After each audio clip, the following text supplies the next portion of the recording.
I'm Fraulein Roel Bermejo, 28 years old, and franchisee ako ni Migoy's Burger.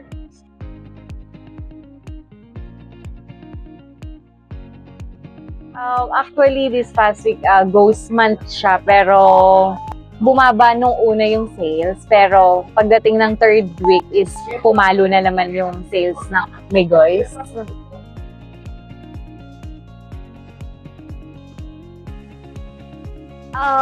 Actually, first na nakilala ko si Migoy's is dito sa Tabangi, Ginto. Then, first day ni Migoy's, nakita namin na sobrang haba ng pila niya. And parang 1 to 2 days or 3 days, pinag-isipan ko kung, inisip ko na si Migoy's, isa siya sa magandang i-franchise. Dahil low cost yung, investment. And yung markup ng goods or nung margin is okay naman for daily living or for daily na kita.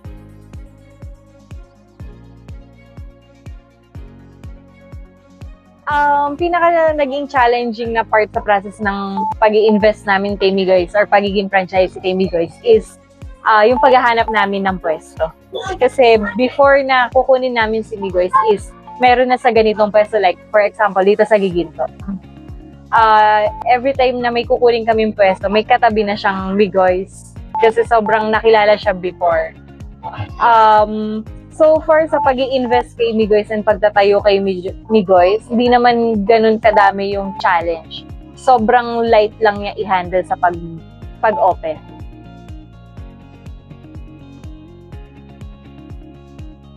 Actually, nag-test taste kami sa mga burgers na nandyan na siya talaga several years ago na. Pero masasabi kasi namin mag-asawa ng family namin or nung mga employees namin na yung lasa and quality talaga ni Migoy's is iba sa kanilang lahat.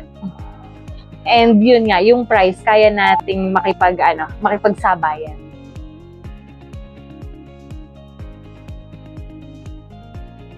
Almost 2 years.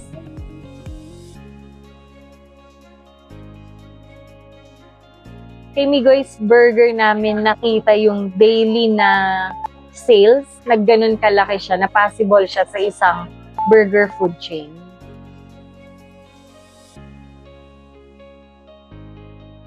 Mas nagiging maayos yung process and mas nagiging quality pa yung yung product.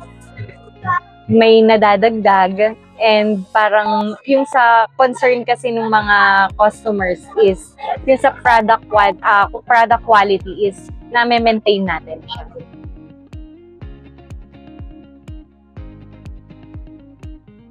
Actually, yung pinaka-best thing na nangyari na sa amin dito sa Migoy's is yung mga employee namin na before na wala talaga silang trabaho or wala talaga silang pinagkukunan. Si Migoy's, parang kami yung instrument, yung franchise namin yung instrument.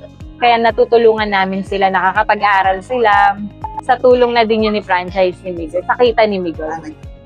Naging working student sila. And yung minsan yung everyday living nila, expenses nila, tinutulong namin sa kanila yon.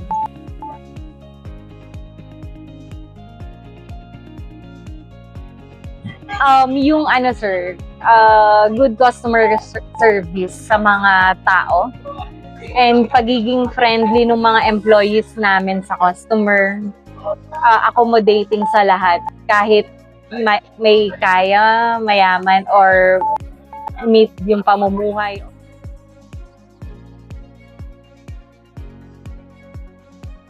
Actually, ginagawa namin, sir, sa pamamagitan ng mga incentives.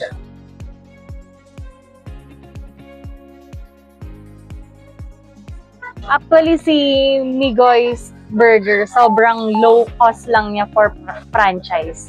Sobrang light lang niya i-handle pag i-open mo siya. Hindi ka nung mahihirapan kasi nandoon yung tulong nung nandun yung tulong ng EMG staff. ng mismong company. And pag nagkaroon ka ng isang Migoy's Burger, sobrang light ng sales niyan sa buhay mo. Parang kahit sabihin mo na may katabi ka na mas matagal na yung burger stand sa'yo or yung brand name nila, pag tinapatan siya ni Migoy's, mas nag-stand up kasi yung quality ng taste ni Migoy's.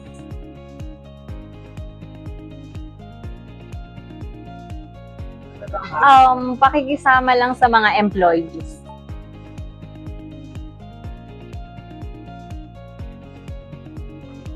Pakikisama sa empleyado. Tapos, i-maintain lang natin yung standard na gusto ni customer. Parang kahit ano yung estado ng buhay ng customer, parang pantay-pantay lang talaga ng oo. And even kahit may mga rude na customer, kailangan pa rin na oo.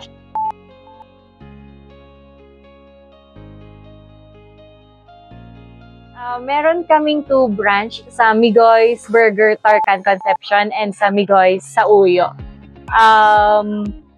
Minsan pag may occasion, pwede nagpapaano kami, buy one take one plus one.